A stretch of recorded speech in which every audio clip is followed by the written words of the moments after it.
வணக்கம் ஃப்ரெண்ட்ஸ். இன்றைக்கி நம்ம பார்த்தீங்கன்னா மச்ச அவதாரம், கூர்ம அவதாரம், நரசிம்ம அவதாரம், வராக அவதாரம், வாமன அவதாரம், பரசுராம அவதாரம், பலராம அவதாரம், ராம அவதாரம், கிருஷ்ண அவதாரம், கல்கி அவதாரம்.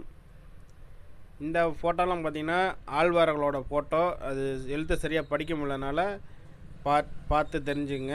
ரொம்ப அற்புதமாக இருக்கும். அதே மாதிரி நம்ம உப்புலியப்பன் கோயில் வீடியோ நம்ம சேனலில் ஃபுல் வீடியோ போட்டிருக்கேன். அதையும் போய் செக் பண்ணி பார்த்துட்டு எப்படின்னு சொல்லிட்டு கமெண்ட் பண்ணுங்கள். ரொம்ப அற்புதமாக இருக்கும். நம்ம சேனலை சப்ஸ்கிரைப் பண்ணுங்கள். ஆளுங்கிற பெல் பட்டன் எழுதுங்க. அப்போ தான் நாங்கள் போடுற வீடியோ உங்களுக்கு ஒன்றைக்கு ஒன்று நோட்டிஃபிகேஷனாக வரும். அடுத்த வீடியோவில் சந்திக்கலாம். Bye friends.